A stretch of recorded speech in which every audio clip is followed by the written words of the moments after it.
안녕하세요. 부자의 부동산 카이입니다. 오늘 2월 21일 새벽이고 월요일 출근을 앞두고 있는 상황인데요. 부동산 관련 뉴스 하나 알려드리려고 합니다. 디지털 타임스 박은희 기자님 기사입니다. 신혼집으로 아파트 전세를 알아보다가 비용이 감당이 안 돼 남편과 상의 끝에 빌라를 한 채 샀습니다. 지난해 서울 아파트 값이 크게 오르면서 전셋값까지 치솟자 30대 직장인 A씨는 경기도 아파트와 서울 빌라를 놓고 고민하다 서울 성동구의 신축 빌라에 입주했다. A씨는 남편이 구리나 남양주 쪽 구축 아파트라도 찾아보자고 했는데 둘 다 직장이 서울이라 출퇴근 시간을 아끼는 게 좋을 것 같았다며 입지가 좋아 매매도 나쁘지 않을 것 같아 샀는데 구입 당시보다 가격이 조금 올랐다고 말했다. 지난해 서울에서 매매된 주택 2건 가운데 한 건은 빌라인 것으로 나타났다. 그동안 빌라는 주차나 쓰레기 처리 문제 등 아파트보다 불편한 점이 많아 선호도가 낮았다.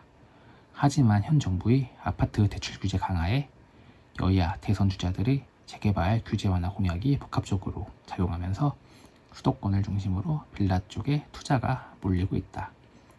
20일 서울부동산원 주택유형별 매매 통계를 분석한 결과에 따르면 지난해 서울의 빌라 매매 건수는 총 64,821건이었다. 이는 같은 기간 전체 주택 매매 건수 126,834건의 51.1%에 달한다. 2006년 관련 통계가 집계되기 시작한 이래 연간으로 역대 가장 높은 수치로 2020년보다 13.2%가 증가했다.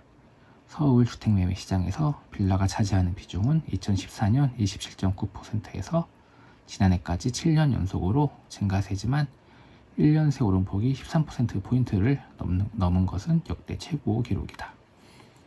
같은 기간 아파트 매매 비중은 39.2%에 그치며 처음으로 40% 아래로 떨어졌다. 빌라 매매 비중이 아파트 매매 비중보다 높은 것은 2007년에 이어 두 번째라고 하네요.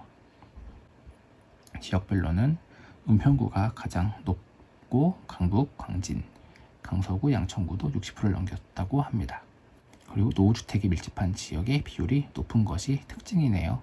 빌라 같은 경우 상대적으로 아파트보다 저렴한 데다 차기 대선 주자들의 재개발 규제 완화 공약과 오세훈 서울시장의 신속통합기획 등 주택공급 정책의 변화와 맞물려 투자처로도 관심을 받고 있습니다.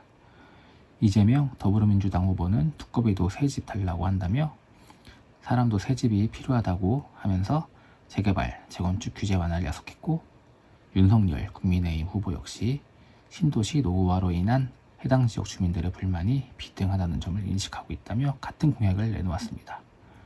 40대 교사 B씨는 이 같은 생활 고려해 최근 강서구 등촌동 일대 노후 빌라를 사들였다. 9호선 등촌역과 함께 강북 횡단선이 개통되면 지금보다 집값이 오를 것이라며 재개발 투자 가치로도 충분히 있다고 판단했다고 합니다. 기사에 나온 것처럼 최근 빌라 거래가 많이 늘고 그리고 아파트는 대출 규제나 이런 게 많아지면서 빌라 쪽으로 투자에 관심을 가지는 분들이 많습니다. 저희 부자의 부동산 시청자분들도 빌라 관심 있는 분들이 많을 것으로 생각되는데요.